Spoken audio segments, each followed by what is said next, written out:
actions mises en place autour de l'engagement collaborateur. Donc on va accueillir Elisabeth Maillard. Oui, alors il n'y a pas de plan de table, donc servez-vous. Barbara Croisil. Laetitia Guillon. Et Jean-Baptiste de Béard. Alors, ça peut être un peu de moi. Il y avait un plan de table. Oui, il y avait un plan de table. Ah, il y avait un plan de table. On échange, hein. Non, pas du tout. Ça change ce soir. Alors, du coup, on va se parler de l'engagement collaborateur, mais alors, du coup, c'est une notion qui est assez vaste. On l'a vu, j'ai même entendu des réactions surprises sur ce chiffre 6%, alors qui est effectivement de l'ordre de 7% en 2023 aux dernières nouvelles sur l'engagement collaborateur en France. Donc, seulement 7% de collaborateurs qui se disent engagés dans leur entreprise. Quand on sait l'impact que ça a sur la performance des entreprises, bon, on se dit qu'il y a quand même une petite marge de manœuvre. Donc, qu'est-ce qu'on peut mettre en œuvre et pourquoi c'est important de le faire? Et bien déjà, pourquoi pour vous, dans vos entreprises, l'engagement, c'est un sujet clé? Alors, je vais vous passer la parole à tous les quatre, mais est-ce que Elisabeth, tu veux commencer à nous présenter? Oui, pourquoi pas. Pourquoi c'est un sujet clé?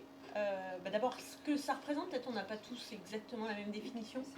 Pour moi, l'engagement, c'est on a parlé là tout à l'heure, c'est le sentiment de loyauté qu'on a envers son entreprise, l'envie de s'inscrire dans la durée, de se dépasser, de faire performer l'entreprise. Et du coup, pourquoi c'est un sujet crucial? Parce que je pense que c'est lié au bien-être du collaborateur et un levier de performance de l'entreprise, et qu'il est possible de créer un cercle vertueux. Donc forcément, une fois qu'on a dit ça, ça ne peut être que crucial, je pense. En tout cas, ça nous anime au quotidien, beaucoup. Écoute, oui, je suis tout à fait effectivement d'accord avec toi. J'ai lu il n'y a pas longtemps, l'engagement, c'est bon pour les affaires et c'est bon pour les personnes, parce qu'effectivement, quand une absence d'engagement, ça va avoir un impact sur la qualité du service, ça va avoir un impact sur la capacité à attirer des collaborateurs, à les retenir, à faire un travail de qualité, et ça va avoir un impact aussi sur finalement le bien-être. Plus je vais être engagée, plus je vais être bien aussi dans mes baskets. Donc c'est une affaire qui est importante à la fois pour l'entreprise et pour les collaborateurs. Pour compléter, pardon, je suis un petit peu enrhumée. Pour moi, l'engagement, c'est essentiel, parce que qu'est-ce qui fait une entreprise? C'est l'humain, c'est les gens. Donc on voit bien aujourd'hui des collaborateurs pas engagés, il y a un risque de désengagement, donc de moins bonne productivité. Et surtout, c'est important aussi pour la réputation de l'entreprise, parce que les premiers ambassadeurs, c'est les collaborateurs. Donc pour moi, s'ils sont engagés, ils vont bien vendre l'entreprise, et donc rester, être fidèle et aussi attirer. Voilà, pour compléter votre propos. Moi, j'arrive après tout ça, j'ai plus grand-chose à dire. Oui, on a déjà dit pas mal de choses. Non, mais je savais qu'il fallait pas que je sois à la dernière place. C'est vrai que le sujet, qu'est-ce que l'engagement collaborateur? Nous, c'est un sujet sur lequel, chez Steeple, on s'est pas mal trompé à ce sujet, parce que je pense que finalement, j'accordais trop d'importance au rôle de l'entreprise dans l'engagement collaborateur. Je m'explique par là, c'est évidemment l'entreprise a son rôle pour éviter de tuer l'engagement et pour mettre un cadre qui favorise l'engagement, mais finalement c'est très personnel, l'engagement c'est très individuel. Et donc nous on a ce petit test qu'on a mis en place chez Steeple qu'on a appelé tout simplement le test du dimanche soir. Et donc c'est se poser la question, on invite le collaborateur tous les dimanches soirs à se poser la question, est-ce que j'ai vraiment envie demain matin d'aller au boulot? Alors si c'est une fois, c'est un manque de motivation, ça peut tous nous arriver, mais si c'est sur la durée, il y a peut-être des questions à se poser, et c'est pas grave de ne pas avoir envie, ce qui est grave c'est de ne pas s'écouter, de ne pas savoir aussi en parler. Et après on verra, le manager lui aussi doit savoir écouter, ça c'est un autre sujet. Effectivement, c'est un autre sujet, mais qu'on va justement reprendre dans nos questions, parce que ce test du dimanche soir, c'est vrai qu'on le passe tous chez Steeple, et c'est quand même quelque chose qui nous permet de réaliser à quel point on a envie de s'impliquer dans un projet. Mais comme lundi c'est férié, ne le fais pas ce dimanche. Ça va pas marcher. Ça va pas marcher. Bon, après on repart en tournée, donc c'est toujours très agréable quand même comme période. Mais alors du coup, donc on a effectivement ces enjeux autour de l'engagement collaborateur, mais une fois, alors tu l'as dit, l'entreprise n'est pas l'unique responsable, hein, il y a aussi des enjeux, c'est un terme qu'on aime bien reprendre, mais qui est de motivation intrinsèque. Est-ce qu'on est prêt à s'engager pour une entreprise? Donc là, il y a ce côté personnel, mais derrière, il y a aussi qu'est-ce que les entreprises mettent en place pour pouvoir au moins ne pas tuer l'engagement, mais parfois aussi le susciter. Donc on va rentrer dans une partie où on va analyser des choses un peu plus pratiques que vous avez pu mettre en place dans vos entreprises autour de cet engagement. Et donc par exemple, pour commencer, tu as mentionné, il y a les managers, mais les managers, il y a aussi avant ça le travail de la culture de l'entreprise, le travail des valeurs de l'entreprise. Comment vous avez défini dans vos entreprises respectives une culture, des valeurs? Alors en plus, on a des entreprises qui sont très différentes. Hein. C'est vrai que c'est affiché derrière, mais on n'a pas fait le petit tour de table. Mais voilà, des entreprises autour de. Donc on a McDonald's, je pense que. On peut le faire, le tour de Mais oui, table. on peut le faire. Il n'est jamais trop tard. Elisabeth, je te laisse présenter. Donc moi je suis directrice générale d'une franchise McDonald's de 10 restaurants sur la région lyonnaise. Après un long parcours de 20 années dans les ressources humaines. Et donc je viens de prendre ces fonctions dans cette franchise. Donc accès humain, justement, c'est ce qui va nous porter, on y reviendra sûrement. Et moi, je travaille à la Chambre de commerce et j'ai un rôle de conseil auprès des entreprises du territoire sur la thématique ressources humaines. Ça fait 3 ans que je fais ça et avant, j'ai travaillé plus de 20 ans en entreprise sur des fonctions de DRH. Et dans les exemples que je vais partager, ça peut être à la fois des exemples que j'ai vus dans les entreprises que j'accompagne ou des exemples que je vis au sein de la Chambre de commerce. Et Laetitia Guillon, je suis responsable recrutement, marketing DRH et com dans la santé. On accompagne un réseau de centres de santé associatifs où en fait on salarie des médecins généralistes, des spécialistes et des dentistes pour combler finalement les déserts médicaux partout en France et permettre à tous d'avoir accès à une offre de soins globale pluridisciplinaire. Voilà, donc beaucoup d'enjeux auprès de publics assez atypiques dans leur monde, donc hyper intéressant et challengeant en termes d'engagement. C'est différent, je pense, que d'autres structures dans l'Assemblée, je pense. Voilà. Nous, notre structure, donc moi Jean-Baptiste Develler, je suis président fondateur de Steeple. Nous, on est tous connectés, on est dans un environnement start-up. Et pour cibler un petit peu qui on est par rapport à mes prises de parole ce soir, on est environ 100 collaborateurs avec 90% au siège à Rennes. Et après, on va avoir des commerciaux sur toute la France, en Allemagne, Italie et Espagne. Parfait. Et donc du coup, on arrivait sur le sujet de la culture et des valeurs. Je sais que Barbara, par exemple, dans votre entreprise, vous avez mené un travail avec vos collaborateurs. Comment ça s'est déroulé? Alors, le contexte peut-être, déjà, moi j'ai rejoint donc, la Chambre de commerce il y a 3 ans et quand j'ai rejoint la Chambre de commerce, c'était suite à un plan de réorganisation, ça c'est le terme élégant, mais en fait un gros plan de départ qui s'était réalisé en plus en période un peu Covid. Et quand je suis arrivée à la Chambre de commerce, tout ce qui fait le lien entre les personnes avait été détricoté. Et on rajoute à ça des nouvelles orientations stratégiques pour la Chambre, avec la volonté d'être moins dépendante des subventions et de gagner en autonomie avec des prestations payantes et qui venaient heurter aussi les valeurs d'un certain nombre de collaborateurs pour lesquels le service public était la valeur cardinale. Et donc ça, c'était le contexte. Et finalement, des salariés quand même qui étaient en souffrance. Et des personnes qui venaient nouvellement de rejoindre la CCI, qui étaient, elles, pas en souffrance, mais en tout cas où on ne trouvait pas de lien, pas de culture vraiment d'entreprise marquée. Et donc j'ai travaillé sur les valeurs avec, je pense que ce qui a pu fonctionner, c'est que c'était sur la base du volontariat, donc avec des ateliers sur la base du volontariat où on a travaillé à redéfinir nos valeurs. Et le premier atelier, on est 200 à la Chambre de commerce, il y avait 10 volontaires, 10 participants. Moi j'avoue que j'étais hyper déçue, je m'attendais à ce qu'il y ait beaucoup plus de participants. Et puis finalement, de fil en aiguille, on en a fait un deuxième, un troisième, et au total on a eu une centaine de participants, donc c'est-à-dire la moitié des collaborateurs qui se sont investis dans ce travail-là et qui ont retrouvé aussi de l'intérêt, qui ont vu des liens et des ponts entre ces nouvelles personnes qui venaient de rejoindre la CCI et puis on va dire des historiques de la Chambre de commerce Et tout ça a permis de retrouver un tissu social au sein de la chambre qui était vraiment utile.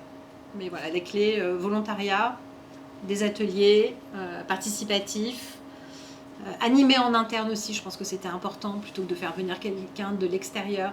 Animer en interne, ça montre aussi que on fait confiance aux collaborateurs en interne pour qui ont des compétences adaptées à ce qui est proposé, en tout cas, pour animer ce type d'atelier.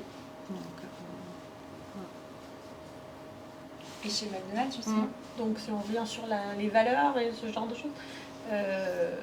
Alors, chez McDonald's, c'est ce que j'expliquais tout à l'heure, il y a beaucoup de choses qui sont standardisées. Les process, les produits, ce genre de choses. Les restaurants sont identiques, etc. En revanche, tout ce qui va être politique de ressources humaines, c'est le précaré, on va dire, du franchisé et de ses équipes.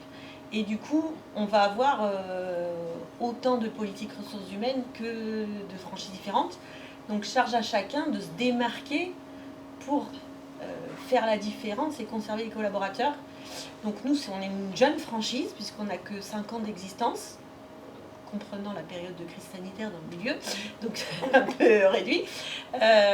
Donc, on a réfléchi avec un cabinet de coaching sur quelles pouvaient être nos valeurs et notre stratégie pour humaniser cette enseigne qui était très connue, mais pourquoi on fait la différence par rapport à d'autres restaurants identiques. Et donc on s'est axé beaucoup au départ sur la personnalité de notre dirigeant qui est très bienveillant, très humain et qui du coup voulait garder cet impact sur les salariés. Comme on a 500 salariés, c'est difficile de l'imager dans le quotidien. Donc on a travaillé sur comment porter ce message sur les premiers, la hiérarchie de proximité dans le quotidien. Et on a beaucoup travaillé sur le public des directeurs de restaurants, comment ils peuvent porter cette bienveillance et le fait d'aller chercher les potentiels chez des gens qui sont là depuis 20 ans et chez des personnes qui sont là que depuis 6 mois, puisqu'on a un panel très large. Et du coup, on a construit toute l'équipe de direction sur le management de proximité, être dans le quotidien. La direction est là pour aider à performer, donner des moyens. On passe beaucoup de temps à parler avec nos collaborateurs, à parler de nos collaborateurs. Et du coup, notre marque de fabrique, c'est le développement des potentiels, d'aller leur faire confiance. Donc on va aussi bien avoir des jeunes étudiants de 6 mois d'ancienneté qui vont devenir managers opérationnels en moins d'1 an. Et du coup, on va leur donner un CV pour leur vie future.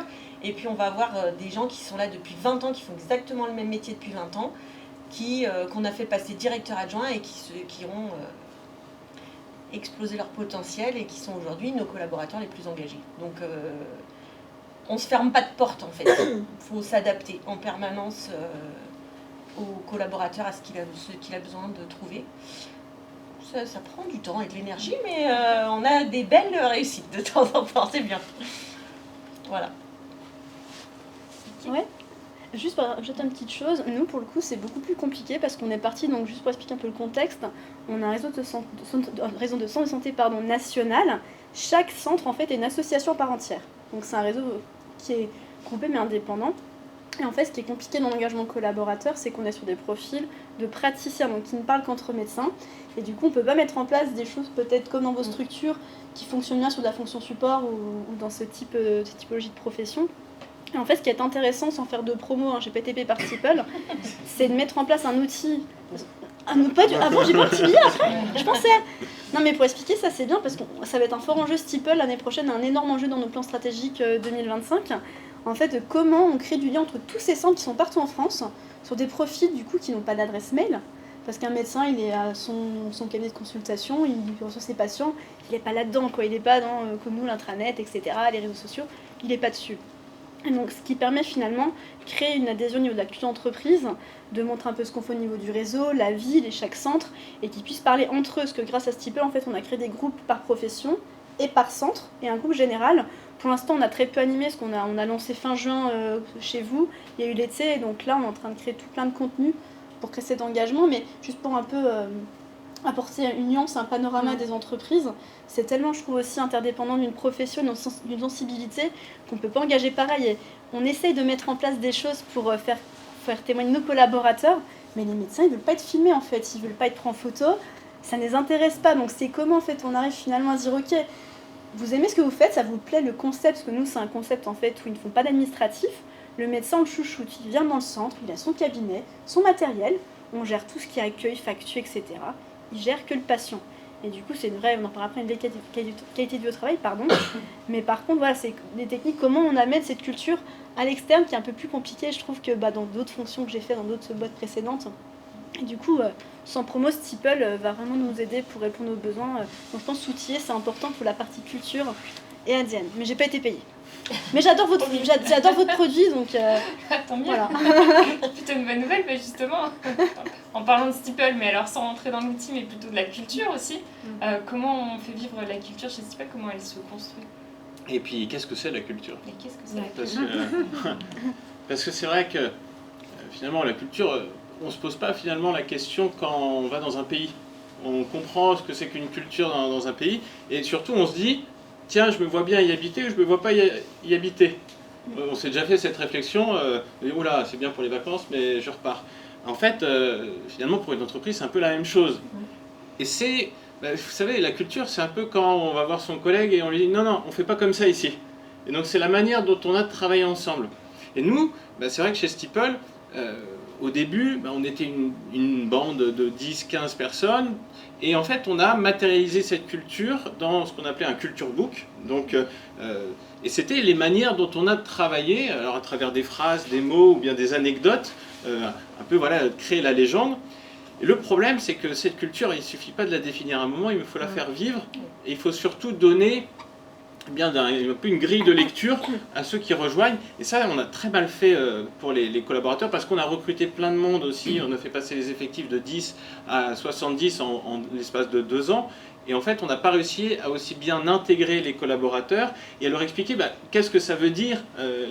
Et si bien que c'était l'année dernière, l'électrochoc pour moi, ça a été de me dire, des gens sont venus me voir en me disant, ah là, le culture book c'est bien, mais c'est pas du tout comme ça qu'on fait maintenant chez Steeple, il faudrait changer le culture book. Oh et là, c'était la claque, parce que moi j'étais là, j'étais content de mon livre, je pensais que tout le monde faisait pareil, mais c'était pas du tout ça.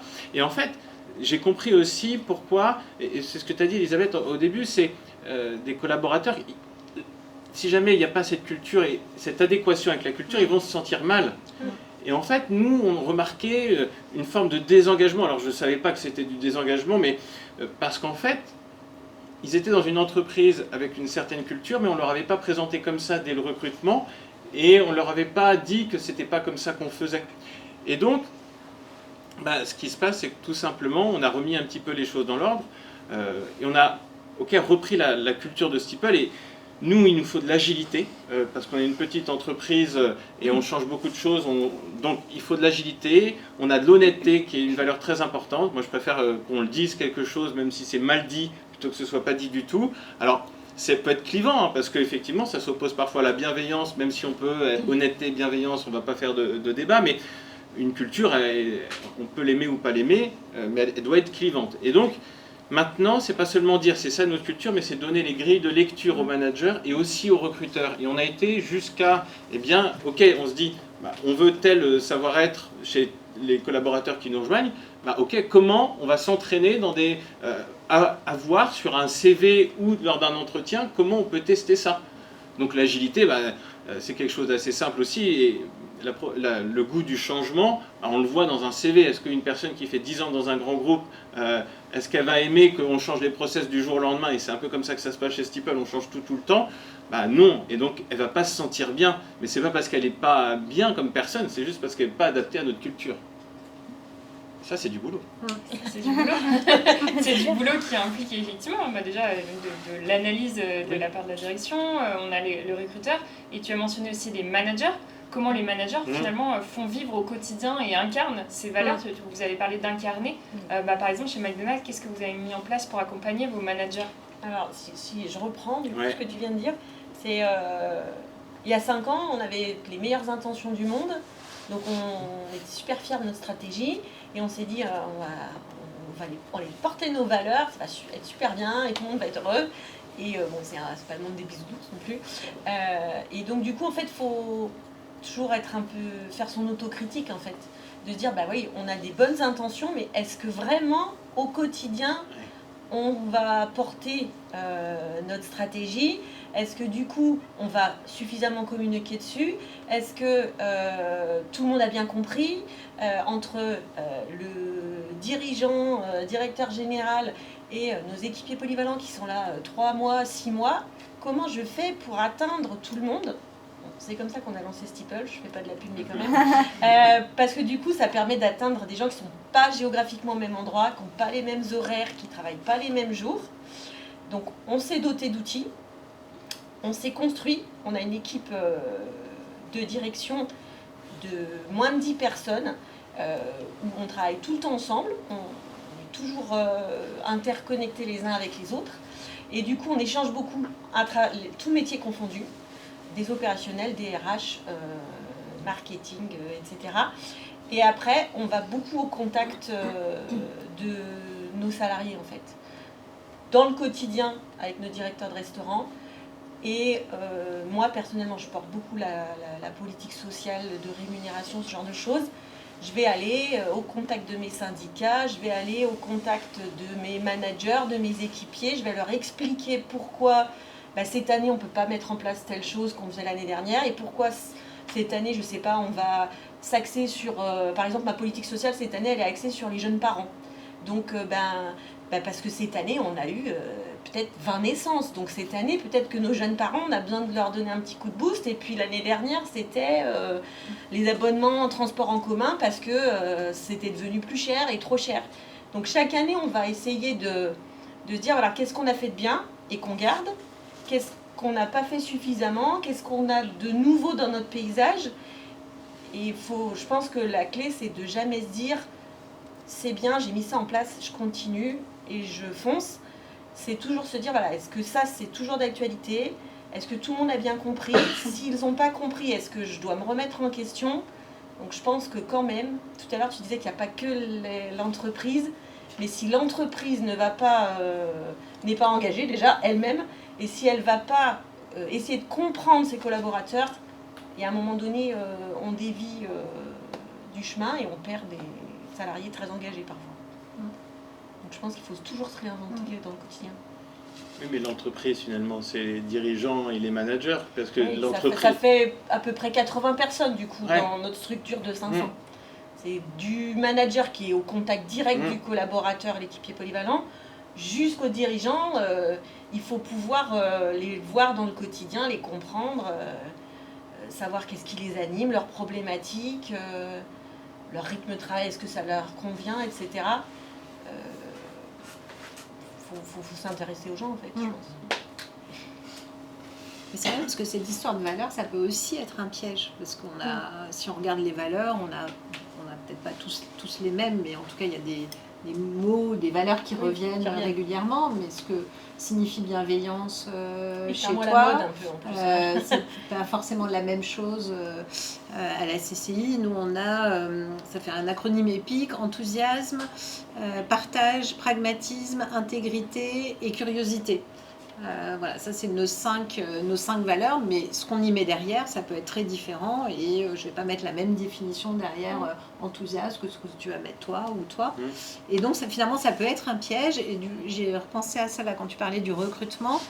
On ne l'avait pas fait pour ça au début, mais quand on a lancé du coup, ensuite quand on a révélé les valeurs à tout le monde, etc., on a dit voilà, c'est nos 5 valeurs, voilà ce que ça veut dire, voilà comment ça se décline, quels sont les comportements observables, etc., etc.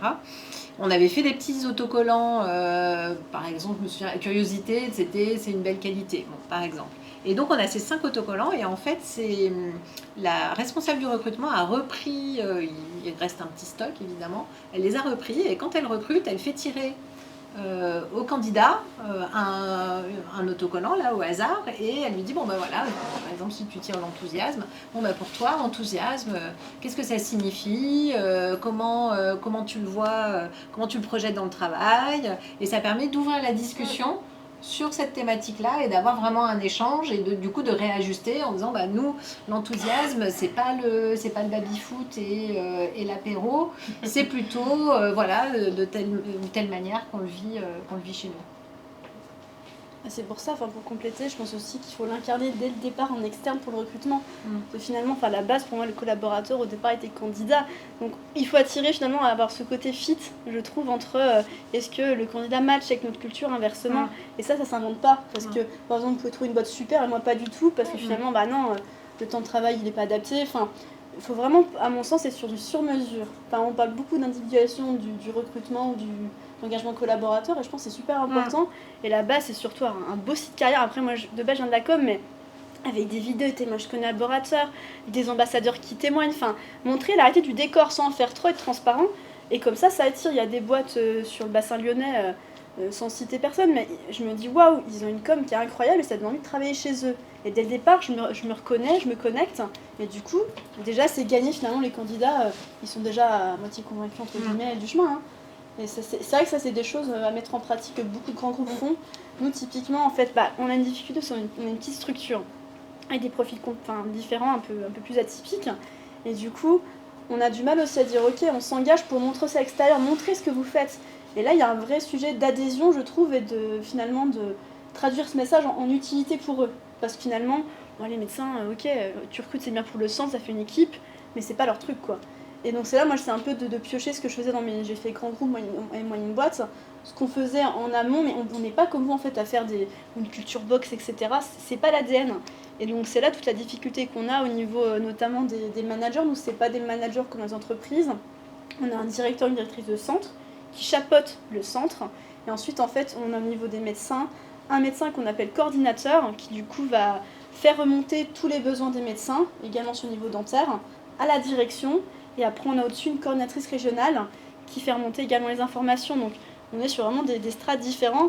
Et c'est vraiment réussir à remonter ce pool des collaborateurs et dire, ok, là, il y a un signal faible, sachant que les médecins, c'est comme toujours, c'est les cordonniers les moins bien chaussés. Et donc, ils ne vont pas forcément venir se plaindre. Donc, c'est aussi à nous, en fait, de mettre en place des questionnaires. Enfin, voilà. Il y a plein de choses qu'on est en train de mettre en place. Mais moi, je vois par rapport à mes anciennes expériences toute la difficulté pour l'engagement sur ce type de profil. Aussi de la crédibilité. Bon, moi, à mon niveau, je suis pas médecin. Je suis beaucoup moins crédible qu'un médecin envers un médecin. Voilà. Ça t'inspire Ça peut inspirer tout. De quoi? Oui, non mais c'était pour si tu voulais rebondir, j'ai cru que tu Non. Ok, mais parce que justement vous avez mentionné alors ce côté où il y a la culture, il y a ces valeurs qui vraiment sont importantes et qui vont définir un petit peu. Et quand après derrière tu disais faut faire vivre de la direction aux collaborateurs, à l'employé polyvalent, il y a cette strate au milieu.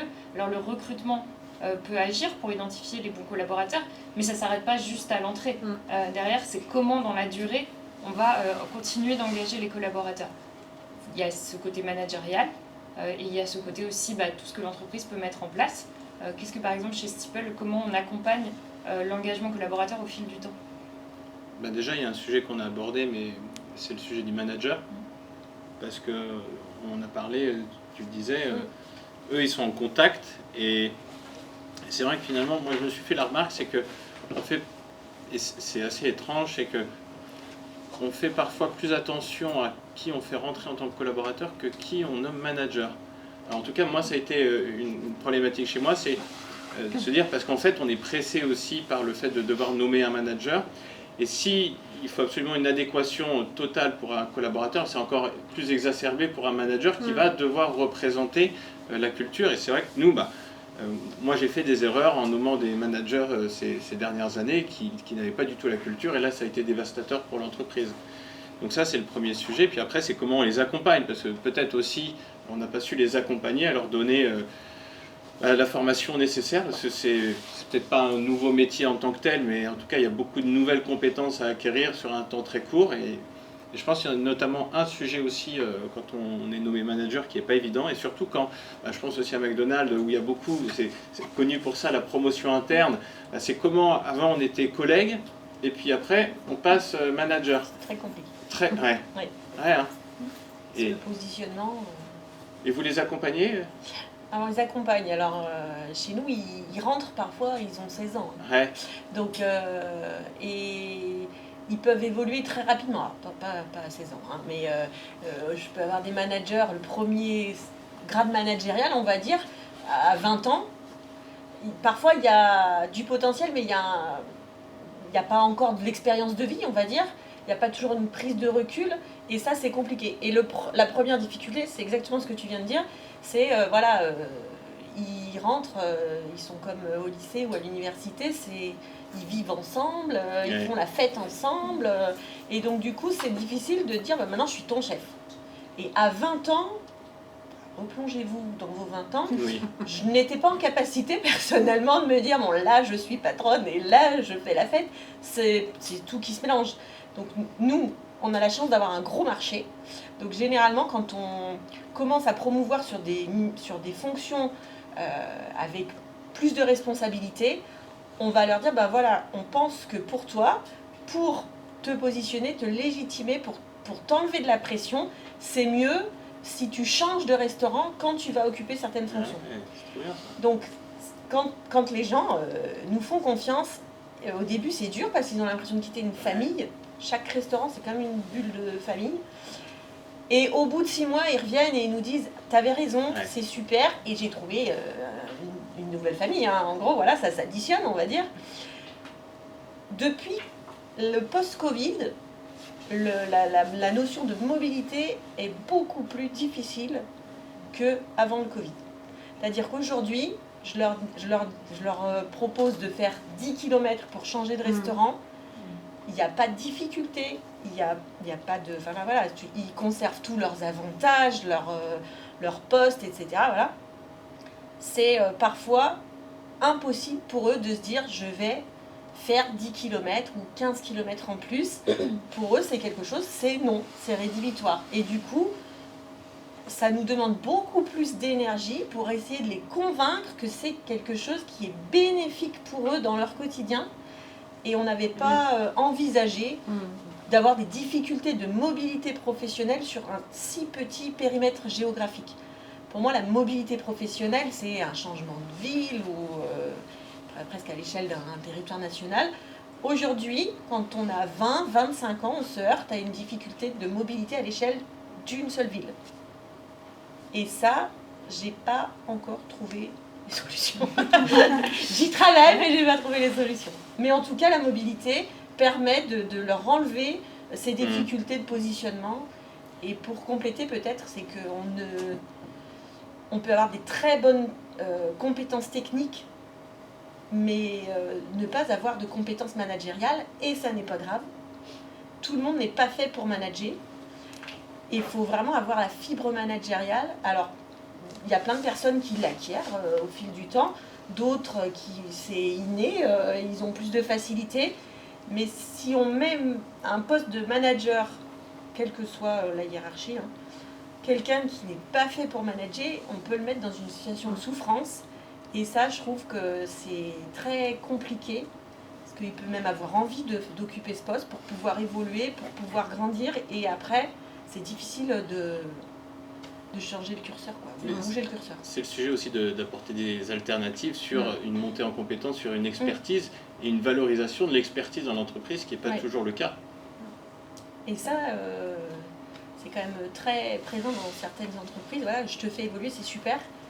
Oui, mais encadrer des humains, c'est encadrer parfois des divergences d'opinion, des difficultés relationnelles. Et c'est pas aisé dans le quotidien de gérer cette variable. Pour rebondir, nous on essaye de faire quelque chose qui n'est pas évident, et ça rejoint exactement ce que tu dis, c'est quand quelqu'un est nommé manager, on leur dit maintenant ton équipe, c'est plus les personnes que tu manageais, c'est l'équipe des managers. Parce que quand tu seras en difficulté, vers qui tu vas te tourner? Vers ton équipe, et ton équipe c'est les managers. Et ça, c'est pas facile de leur faire comprendre ça. Et c'est vrai que vous, quand vous arrivez par le faire par la force, ou en tout cas par la géographie, c'est quand même plus simple. Mais oui, c'est un travail. Puis tu disais quelque chose d'intéressant, hein, quand une personne finalement qui n'est pas faite pour être manager se retrouve à ce poste-là, il peut se mettre en difficulté, mais ça met aussi parfois en difficulté de l'équipe, toute l'équipe derrière. Donc il y a un vrai enjeu là-dessus. voilà, trouver les bonnes personnes, le bon C'est fit. une vraie réflexion. Après, c'est toujours pareil. Il faut essayer de placer la bonne personne au bon endroit, au bon moment de sa carrière, etc. Ça fait quand même pas mal de variables. Hein. Donc, on fait tous, je pense, du mieux qu'on peut. Et parfois, ça complique un peu au quotidien. Et du coup, alors effectivement, ça fait la transition avec le sujet d'après, puisque tu parles de ces mobilités. Ces mobilités, effectivement, quand on propose manager, c'est qu'on a envie de proposer à un collaborateur de pouvoir continuer à s'engager dans l'entreprise. Et la mobilité peut être une des façons. Il y a d'autres manières, donc on a parlé de l'expertise, mais globalement, il y a aussi plein d'actions que l'entreprise peut mettre en place pour accompagner l'engagement tout au long. Alors les onboarding, la mobilité, l'accès à l'expertise technique, la formation, la gestion des compétences, l'offboarding parfois. Qu'est-ce que vous avez mis en place justement chez Office Santé pour pouvoir accompagner tout au long du parcours ce panel de profils différents que vous avez? Alors nous du coup, nous Office Santé, c'est la maison mère qui fait de la promotion immobilière. Pour expliquer, je suis filiale service. Et donc nous, le réseau, c'est Care Santé Cœur SNT. Si vous le suivez sur LinkedIn ou Facebook, on est dessus. Et on va être sur Instagram et TikTok bientôt. Nous, après, c'est plus complexe. Pour moi, ça commence déjà...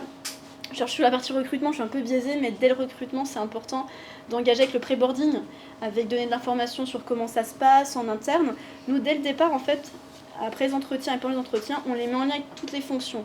Donc ça passe par la RH, par la partie médicale. On a une directrice médicale qui est même médecin généraliste, qui du coup les rencontre pour leur expliquer quelle est la pratique, comment elle va évoluer les projets de santé au sein du réseau, et ça c'est très important. Et également les coordinatrices et la direction de centre, qui pour le coup seront les contacts privilégiés pour les médecins et les dentistes. Donc nous c'est vraiment sur ça.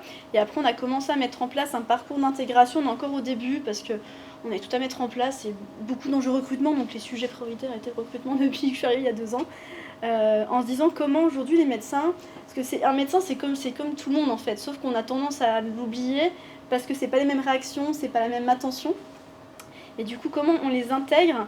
Et notamment, du coup, on a réfléchi à mettre en place des rendez-vous finalement entre au sein du centre pour qu'ils puissent se rencontrer en amont, parler un petit peu des pratiques, sous forme un peu événementielle, mais voilà, c'est quelque chose qu'on commence à tester tout simple.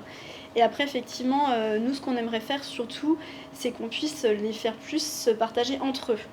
Des infos. Une fois par an, on fait des rencontres Care Santé, ça s'appelle, où tous nos médecins sont réunis une fois par an, quelque part en France.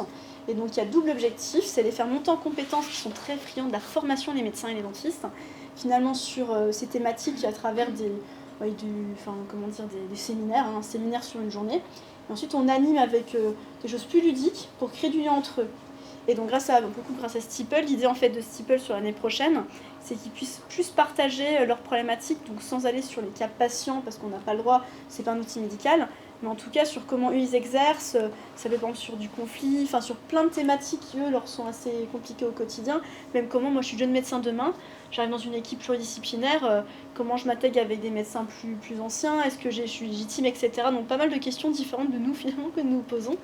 Voilà, et après il y a un sujet que moi j'aimerais bien qu'on aborde, mais c'est pas encore fait, c'est l'offboarding. Je pense que c'est hyper important.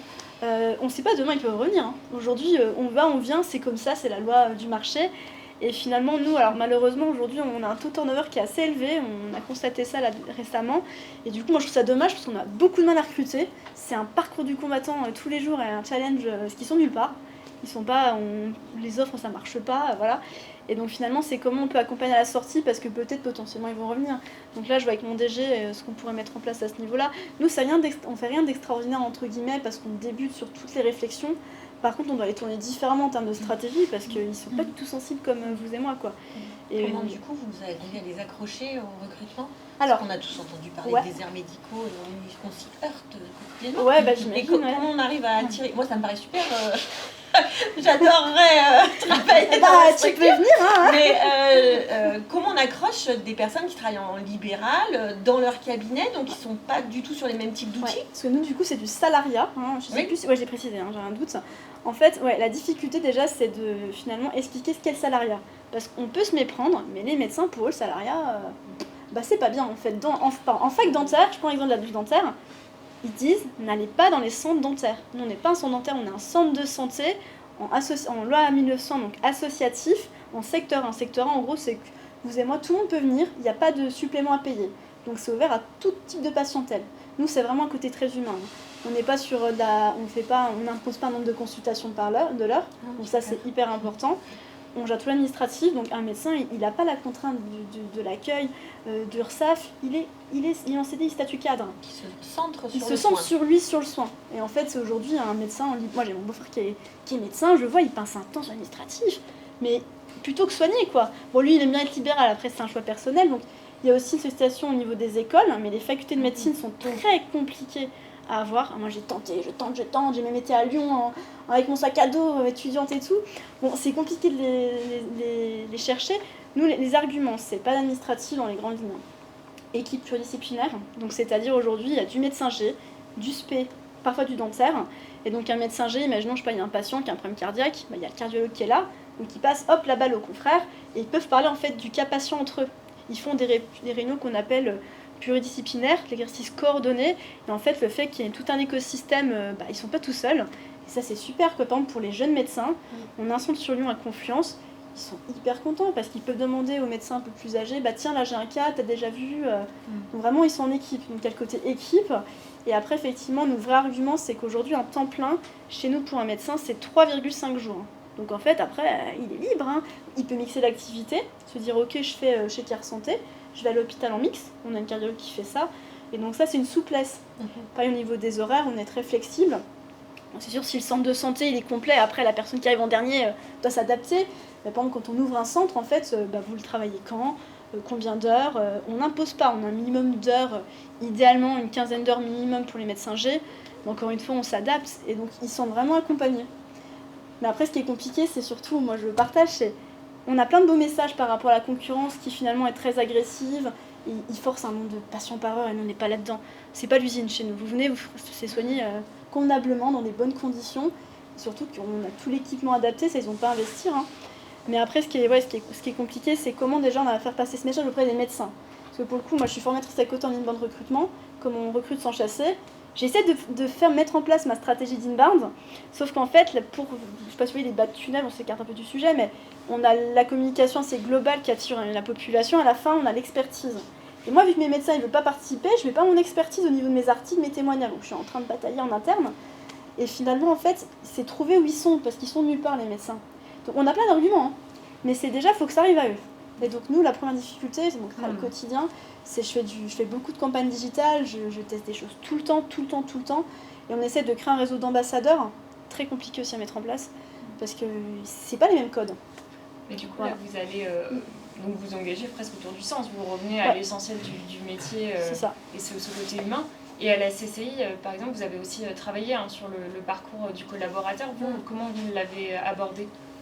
Alors, nous, à la CCI, on a réinfusé toute cette histoire de valeur au sein du parcours collaborateur. On a aussi, en parallèle des valeurs, on a travaillé sur notre raison d'être, puisqu'il y avait effectivement un peu cette perte de sens, et qui est infusée dans l'ensemble des politiques de l'entreprise. Après, peut-être que en dehors de la CCI, en tout cas dans les entreprises que j'accompagne, très souvent on regarde un peu le cycle RH, ce qui est fait à la phase de recrutement. Souvent l'offboarding c'est quand même le parent pauvre, la personne s'en va, soit on a tellement les boules qui s'en aillent que finalement on lui en veut et on lui fait les pires crasses un peu à la fin, un planning pourri pour la fin, enfin voilà. Enfin c'est un moment finalement, le départ, dans lequel il y a énormément d'émotions. Et de l'émotion de la part de l'employeur, qui soit est déçu après tout ce que j'ai fait pour lui, la formation, ou ça me met en difficulté parce qu'il va falloir que je le remplace, etc. Énormément d'émotions côté employeur et énormément d'émotions aussi côté collaborateur, parce qu'un départ, c'est forcément un moment important pour lui. Il se projette peut-être déjà dans la suite, il veut être sûr que le travail ou ce qu'il a fait sera bien transmis et que la poursuite va se faire correctement. Donc c'est un moment finalement chargé en émotions et qui est souvent sous-investi, mal investi. J'ai un exemple récent, ce qui est un exemple CCI là pour le coup, où le manager annonce Michel est parti. franchement, on a été quelques-uns à penser que Michel, c'est vrai qu'il avait le teint un peu gris. On a pensé que Michel était décédé. Et Michel n'était pas du tout décédé. Ils avaient mis fin à la période d'essai, mais ça se fait très peu. Le manager était gêné de l'annoncer. Il y avait une forme de tabou autour de cette situation-là. C'est horrible. Michel va très bien. Malgré son teint gris, il va très bien. Voilà, mais en tout cas, je trouve que cette dernière étape, elle est très souvent mal gérée. Et moi, j'invite les entreprises, effectivement, à bien la travailler. Et l'enjeu, alors finalement, quel est l'enjeu derrière? C'est un enjeu de réputation de l'entreprise. Parce que ce collaborateur qui s'en va, il va parler de sa précédente boîte. Et si ce dernier coche se passe mal, ça va venir entacher toute une vie qu'il a eue dans l'entreprise, où ça mettra quelques années pour qu'il repense à la bonne période et que cet instant-là soit gommé. Donc c'est clé.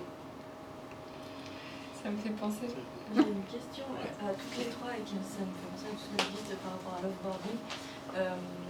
Vous avez déjà eu des cas d'accompagnement départ à la retraite ou pré-retraite où vous faites des choses spécifiques stratégiquement pour aider la personne à pas du jour au lendemain ne plus rien faire, ne plus quitter les équipes et qui est resté 15 ans et donc aussi qui peut parler de l'entreprise comme vous dites aux futurs jeunes, etc. Moi, je fais peu de départ à la retraite, mais j'en ai fait un récemment qui m'a beaucoup occupée. Comme il y a peu de collaborateurs qui partent à la retraite, c'est une grosse source de stress pour le collaborateur. Donc, et plus le temps passe, dans notre enseigne en tout cas, c'est soit on ne s'inscrit pas dans la durée, on vient y chercher de la souplesse, etc., quelques mois, à la limite quelques années, soit on tombe dans la marmite et on reste toute sa carrière et on n'arrive pas à partir. Et donc cette personne est restée 40 ans. Elle a connu l'ouverture des restaurants historiques de la ville de Lyon et elle pouvait prendre sa retraite depuis déjà 7 ans. Et c'était devenu une source d'angoisse absolue de partir à la retraite parce que tout son entourage était parti à la retraite et elle n'arrivait pas à se dire tous les matins je n'irai pas faire l'ouverture du restaurant d'Édouard Herriot, pour ne pas le citer, en centre-ville. Et du coup, on a dû faire un accompagnement. Alors, un accompagnement, j'ai envie de vous dire, comme ça, hein, du quotidien, de lui dire, mais il ne va pas t'arriver une catastrophe. Est-ce que tu as envisagé le cumul emploi-retraite? Est-ce que tu veux que je t'emmène à une réunion d'information à la caisse de retraite? Parce que du coup, les caisses de retraite, en fait, sont extrêmement dotés d'outils d'information et on a des gens qui sont hyper pointus et très humains dans le quotidien.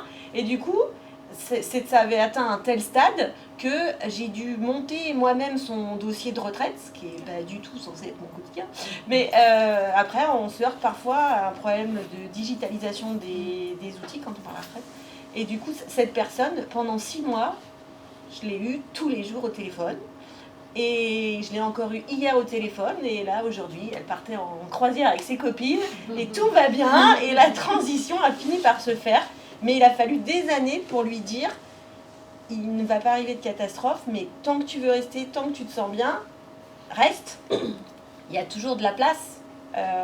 Et l'intergénérationnel, à ce moment-là, les gens qui sont restés longtemps dans une ancienne comme la nôtre, ça les garde très jeunes dans leur tête.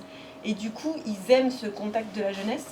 Et la marche est très difficile à gravir. Mais c'est très spécifique, je pense, à notre enseigne. Ça peut être des expériences très différentes dans d'autres entreprises.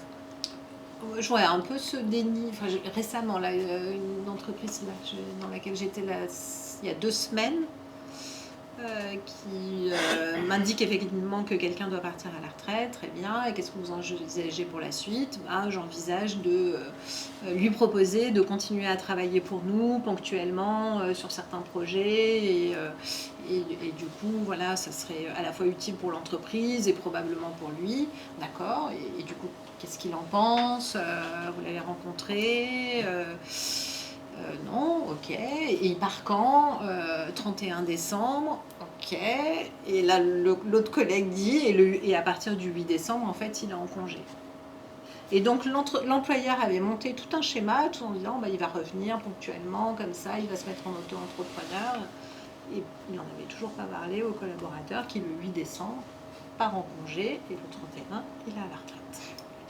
Donc, je trouve que l'enjeu de communication, enfin, très souvent, on ne se parle pas assez, quoi. On ne prend pas le temps de parler, on ne prend pas le temps de questionner les collaborateurs, ce qu'ils ont envie de faire, comment ils se projettent, comment on pourrait les aider, toutes ces questions-là, voilà. Donc chacun a son petit schéma, son plan sur la comète, mais on ne sait pas si les comètes sont alignées ou pas. C'est un peu le lien avec Steeple, parce que nous, c'était un sujet qu'on voulait faire. On voulait faire un peu au départ pour quelqu'un, mais un peu comme vous, il allait partir en congé ou se faire opérer, donc on n'a pas eu le temps, mais on voulait faire un événement et un post Steeple spécial retraite de Alain qui a fait tant d'années chez nous. Et on l'a pas fait parce qu'on est passé à côté, alors qu'on pourrait le faire et régulièrement. Et on ferait les anniversaires de, ça fait 10 ans qu'on est là, mais aussi les retraites Alain qui reviendra chez nous, quoi. Voilà. C'est loupé, mais... Pour la prochaine fois, c'est une bonne pratique en tout cas. Et pour vous aussi, je pense que ça doit être... Alors nous, pour le coup, en fait, on est assez récent. Le premier sens, c'était 2019.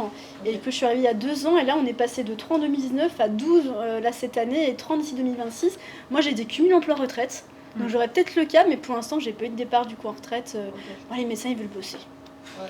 Donc ils veulent pas s'arrêter, ils sont addicts, donc ils font du temps partiel. Voilà. Voilà. Temps, mais pas Ouais, ils veulent avoir un petit revenu en plus. brutal. Ouais, non. Donc on n'a pas encore été sur ce sujet. Quand on arrive sur des collaborateurs qui restent jusqu'à la fin de leur carrière, bon, c'est globalement, ça s'est plutôt bien passé en termes d'engagement pour eux, donc ça c'est un des impacts qu'on peut constater.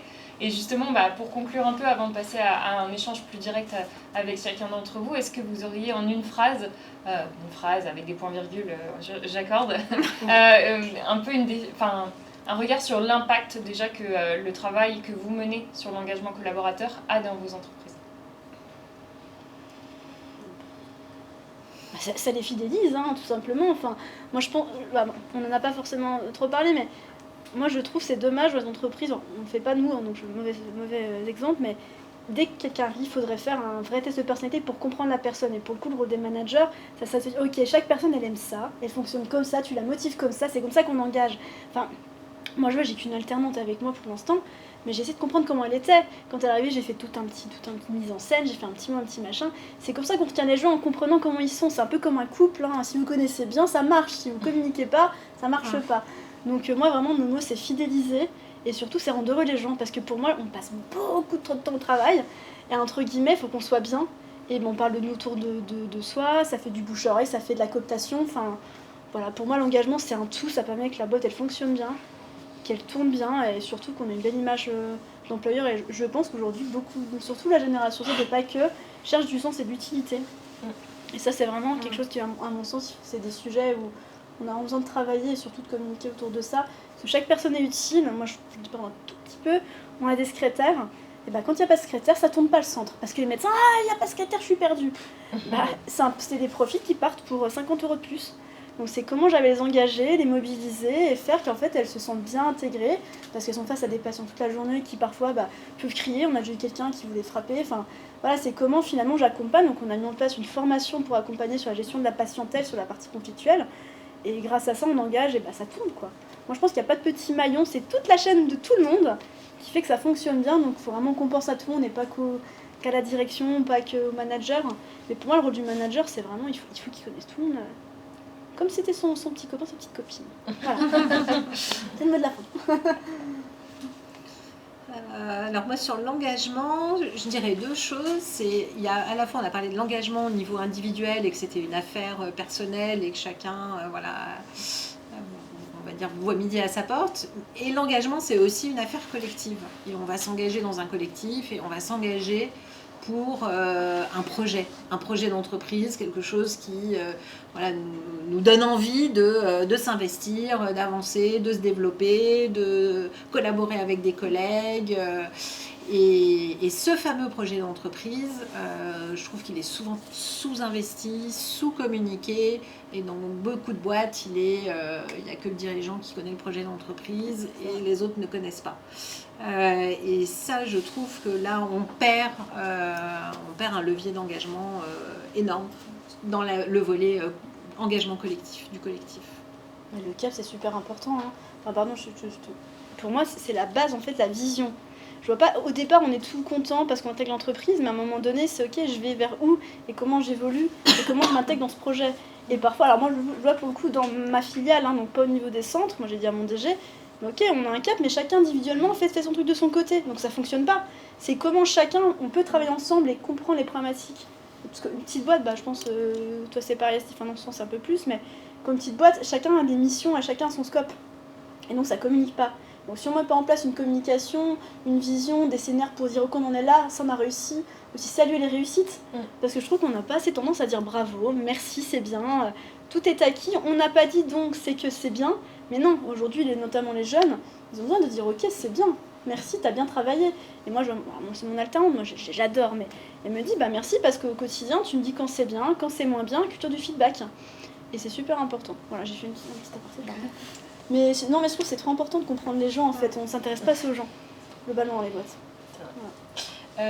J'aurais dit ça, s'intéresser aux gens, en tout cas c'est interdépendant. Et deux notions, je pense que quand on arrive à produire de l'engagement chez les collaborateurs, on crée une envie de se dépasser, d'avancer, d'aller plus loin. Et du coup, ça donne beaucoup d'énergie dans l'entreprise. Et quand on arrive à produire de l'engagement, on instaure aussi un climat de confiance. Et plutôt que bienveillance, moi j'aime instaurer de la confiance. C'est-à-dire qu'il faut être dans l'axe de ce qu'on prône en fait. Il faut faire ce qu'on dit et dire ce qu'on fait, etc. Donc oui, il faut communiquer. Puis après, il faut vraiment aller au bout de ce qu'on promet au moment de l'engagement. Au moment de l'engagement au sens recrutement, j'ai envie de dire. C'est transparent. Du coup, voilà, on est transparent. Et puis après, il faut qu'on soit fidèle au message qu'on a essayé de passer. Donc voilà, cette confiance, la confiance, il faut l'arroser un petit peu tous les jours. Donc il y a des jours où on oublie et du coup, il faut se récupérer. Donc ce niveau d'engagement, en fait, on arrive à le maintenir si cette confiance, elle persiste, elle perdure dans le temps avec le collaborateur. Donc c'est un travail du quotidien, je dirais, l'éternel renouvellement. Oui. C'est intéressant parce que ce que tu as dit, Laetitia, ça m'a beaucoup fait penser à une notion aussi chez Stipel dans comment on continue de partager de la vision et de faire en sorte que tout remonte avec les collaborateurs. Donc, continuer à co-construire avec les collaborateurs. Je suis perdue dans ma phrase, mais du coup, je vais en venir. Non, oui, mais c'est vrai qu'en fait, tout ce que vous dites, finalement, nous, le sujet, c'était l'impact de l'engagement collaborateur sur la performance de l'entreprise. Et finalement, le vrai impact, ça se lit sur la ligne des résultats. Alors peut-être ça ne plaît pas à tout le monde, mais tout ce que vous décrivez, on le voit là. Et c'est quand même curieux de se demander aussi pourquoi il y a autant peu de dirigeants d'entreprise qui sont attachés à ce sujet-là. Parce que moi, j'ai même des chefs d'entreprise, quand on commence à parler de ces sujets-là, ils sont presque heurtés en disant « Non mais moi, je ne m'intéresse pas au social, je ne m'intéresse pas aux collaborateurs ». Et on en a des comme ça. Et en fait, c'est parce qu'aussi, il faut se rendre compte que si l'engagement, et tu l'as dit, c'est une énergie, c'est quelque chose de collectif, mais il y a le corollaire qui est le désengagement. Et le désengagement, alors il y a le désengagement silencieux qui est rare, mais qui existe. Mais il y a le désengagement qui n'est pas silencieux, et lui qui fait beaucoup de bruit dans l'entreprise. Et pour un dirigeant, finalement, s'endormir le soir, se réveiller le matin avec ce bruit, ces rumeurs qui sont véhiculées par ce désengagement, et que plus finalement, plus on a cette chose-là qui grossit, plus on s'en éloigne, on fait la politique de l'autruche, plutôt que d'essayer de prendre à bras le corps et de le résoudre, et que finalement on démissionne de ça, ça effectivement, ça a un impact pour l'entreprise, c'est pour le bien-être aussi de toute l'entreprise, mais aussi du dirigeant. C'est une bonne conclusion, je Je pense. sais pas. C'est une affirmation.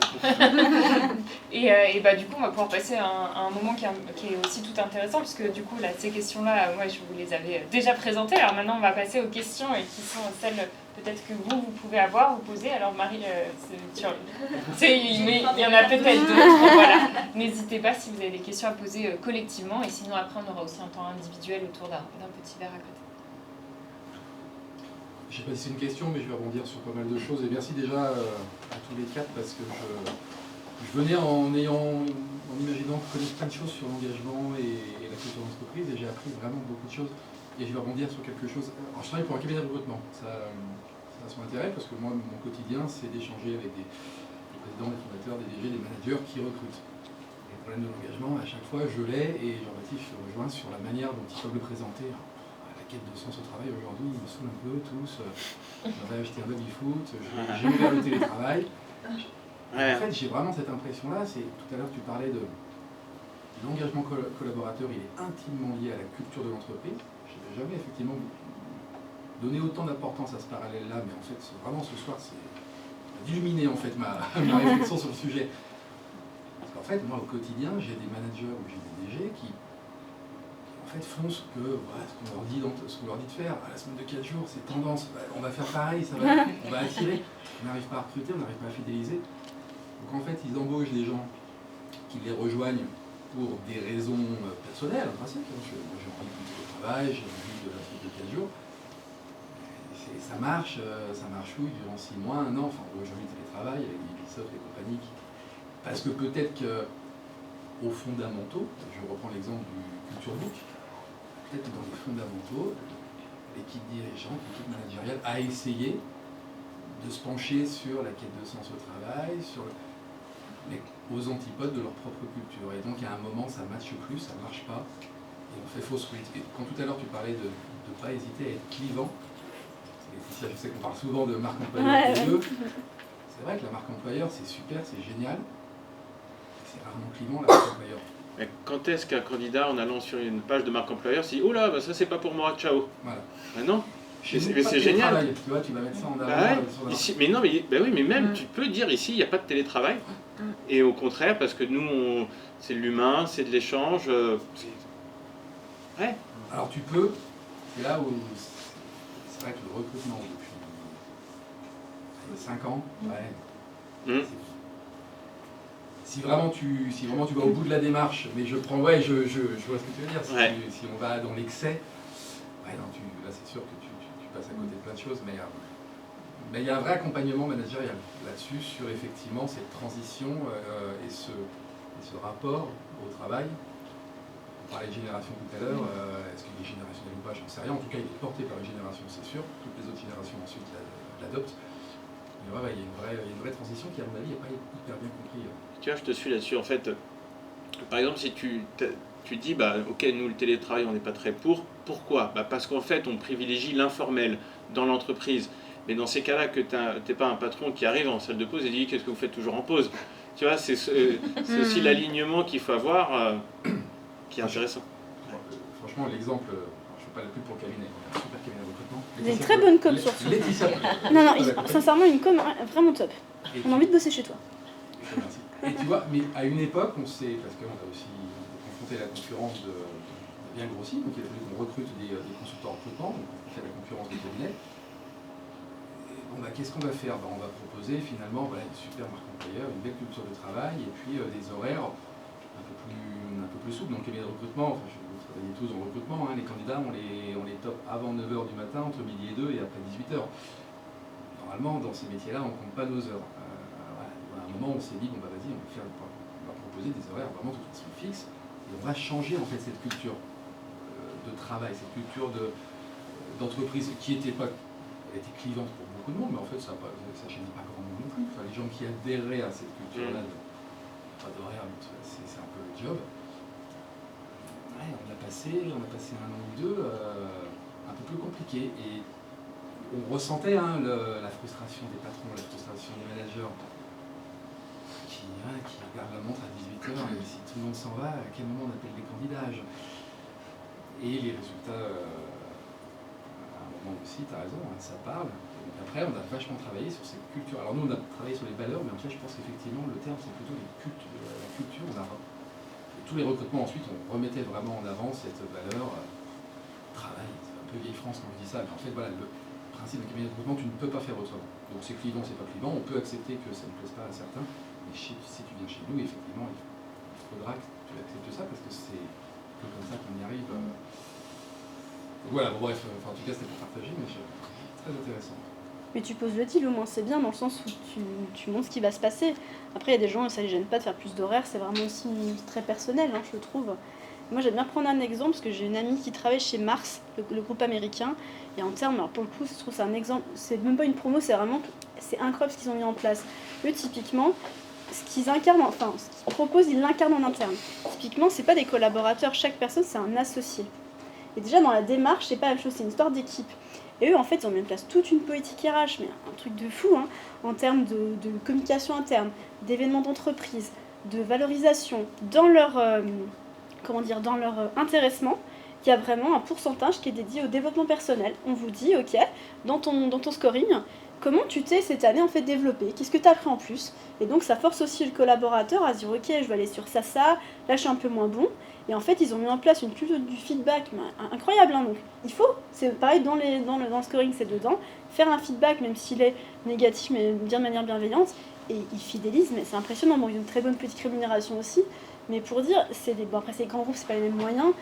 Je trouve qu'on peut dire tout est beau, tout est joli, mais si tu l'incarnes pas en réel, ça marche pas. T'arrives, tu vois directement que c'était du bullshit. Et je trouve que c'est bien vraiment quand la boîte, elle met de l'argent, des moyens, pour faire des événements, pour mettre en place des choses pertinentes.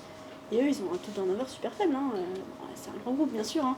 Mais pour avoir été dans un grand groupe avant, il y avait plus de turnover. Voilà, enfin, bref, c'était pour compléter.